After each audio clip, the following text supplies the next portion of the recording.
What's going on, guys? Season 9 patch notes here for Dark and Darker. We're going to quickly skim over all the fixed issues because let's be honest, we're very aware of most of these problems, and so is Dark and Darker and the devs. They are getting on top of everything and fixing an enormous list of problems.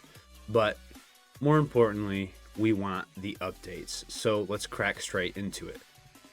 We have a self-found event that's going to occur the first 2 weeks. So solo self-found first 2 weeks. Marketplace and trading post opens on May 14th. Arena Season 2 is scheduled to begin on May 15th. Secure boot, TPM 2.0, and HVCI must be enabled to enter high roller and arena modes now. Players that don't meet those requirements will see a pop-up guiding them on how to enable them. So that's going to be new, and that's surely going to help. Forgotten Castle Inferno has been completely revamped. Experience a fiery inferno showcasing a more classic fantasy look, populated with new demons, underlings, a monstrous demon overseer lords over his hellish domain. Several additional doorways connecting the modules have been added to the 7x7 ruins map, which is good. We needed that. It caused a lot of canaling and forced fights in localized areas, so it's going to disperse the fighting a little bit instead of having one giant brawl in certain spots. It's gonna be a little bit more evenly dispersed, which is, in my opinion, a good thing. Helps prevent against third parties and that kind of things.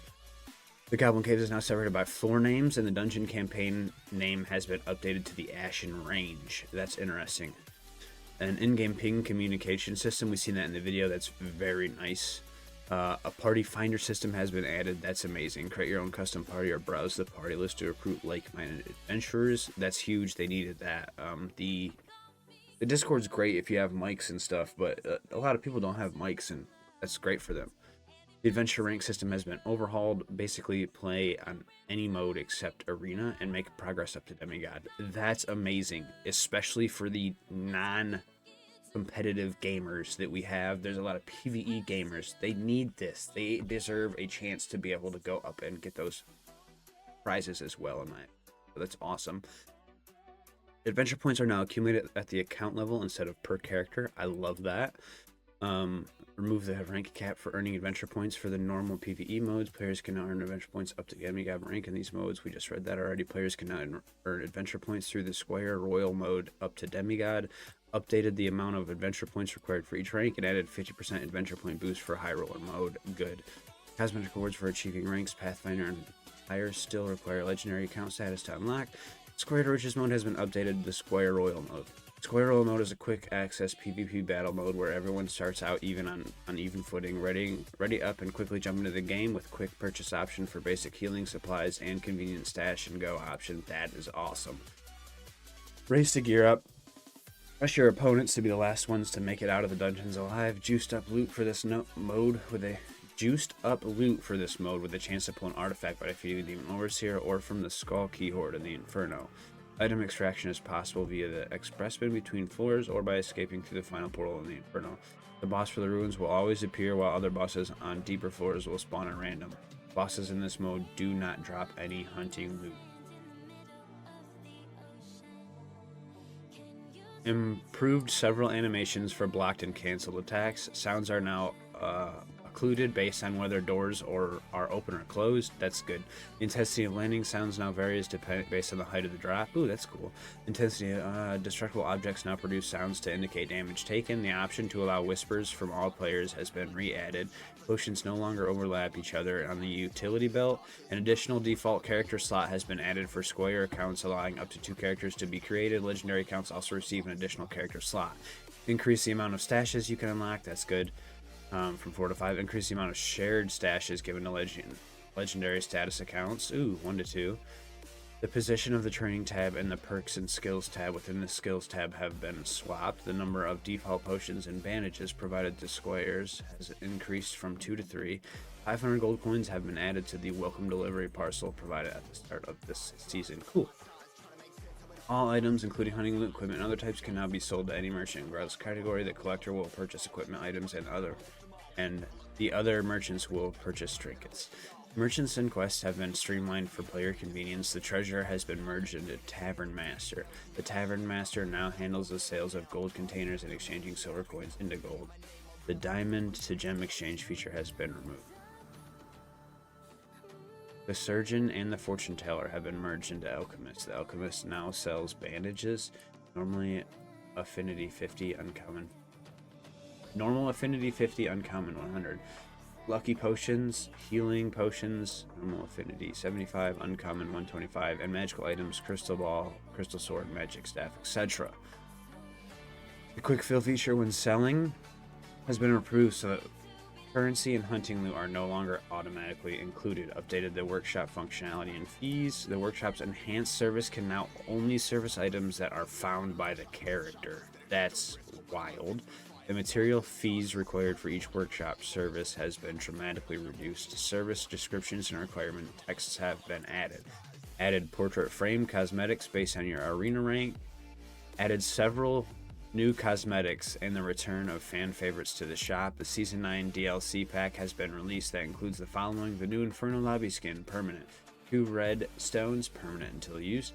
1 shared stash, 5 additional marketplace slots, 1 gold coin pouch, and consumables bundle.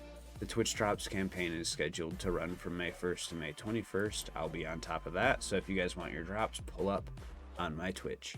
Balance updates.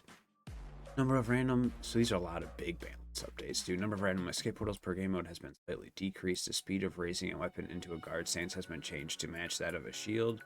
The blocking hitbox area of weapons has been slightly reduced to better match the geometry. Oh, updated weapon damage so that each rarity now uses the max value instead of rolling within a range. For example, a weapon that had a damage range of 46 to 47 will now have 47. The sling has been damaged from a weapon type to a utility type item. Good. That was needed. Otherwise, I don't know anybody that used them as long as it's a weapon. Equipping gear or swapping to another item is no longer possible when an item swap is in progress. Okay. The interaction time of the altar sacrifice has been slightly reduced and now can be reused after a short amount of time. That's huge in my opinion. Campfire setup has been decreased from 10 seconds to 6 seconds. Good. The Harpy is no longer invincible when getting back up after being knocked down. I didn't know that was a thing. Okay, good. The spawn frequency of nightmare monsters has been adjusted. On high roller campaigns, they will appear less frequently than before. Gradually increasing on lower floors, they will also appear at a very low rate in normal campaigns. Ooh, good. We're gonna have nightmares in normals. Awesome. The difficulty of some monsters, including sub-bosses and bosses, have been adjusted. Previously, some were too easy relative to their others were so difficult that players resorted to glitches instead of normal strategies. Difficulty has been rebalanced to a level where players can clear them through normal gameplay. Good. Number of artifacts has been doubled in high roller campaigns. Good. Cooldown times are now displayed for each perk and skill. The movement speed bonus granted by the agility attribute has increased from 0.5 to 0.6 per agility. Good. The movement cap for undead damage reduction and demon damage reduction has been decreased from 65% to 50%, and debuff duration no longer affects the cooldown of perks. Fireball and Fire Orb now deal only direct hit damage on a direct hit, and only splash damage when the projectile misses but the splash radius connects. The buff duration and debuff duration are now displayed as buff duration bonus and debuff duration reduction respectively. Ooh, the movement speed during the emotional breakdown emo has been classes. Fighter. Shield Mastery now grants an addition to its movement speed bonus while in defensive stack, plus 50% action speed and 10% physical damage for 1 second on a successful block. Oh, that's nice. The aggro range of taunt has been decreased from 3 to 2. The cooldown of disarm has been decreased from 28 to 24. Rogue, we already know about all the new rogue stuff, and we know about the new ranger stuff. Barbarian, the health threshold for finishing blow has increased from 5% to 10%. I think that was needed. Her weapon damage has increased from 120% to 150%, and impact force has increased from 4 to 7. Nice. Blood exchange health recovery rate increased from 10% to 15%. That's huge for barbarians. Huge for barbarians. The druid, the cooldown of Dreamwalk has been decreased from 18 seconds to 12 seconds. Good for druids. Wizard, fireball direct hit damage increased. Oh my god, from 20. Whoa, it's amazing for me. Zap damage has increased from 18 to 20. Good for me. Explosion damage increased 23 to 25. Good for me. Sorcerer, Fire Orb, direct hit damage increased from 30 to 45. Don't know if it needed that. I don't run Sorcerer. Bard, Shriek of Weakness, physical damage reduction has increased, bro. Is wild. So don't get shrieked. Alright, items. The random modifier values on items have been adjusted. The option on Cobalt crafted items have been changed from armor penetration to projectile damage reduction. The option on Obsidian crafted items have been changed from projectile damage reduction to armor penetration. Great Helm headshot damage reduction has been decreased from 23 to 22. Top Helm headshot decreased from 24 to 22. Stillman Boots health recovery mode has been decreased from 5 seconds to 2 seconds. Interesting. Spellweaver magical damage has been increased from 7 to 8, and effect buff duration has been increased from 5 to 10 seconds. Castilian dagger damage has been decreased by 2. Movement speed reduction while reloading the sling has been reduced. Crystal sword damage per rarity has increased by 1. Artifact weapon damage has increased by 1.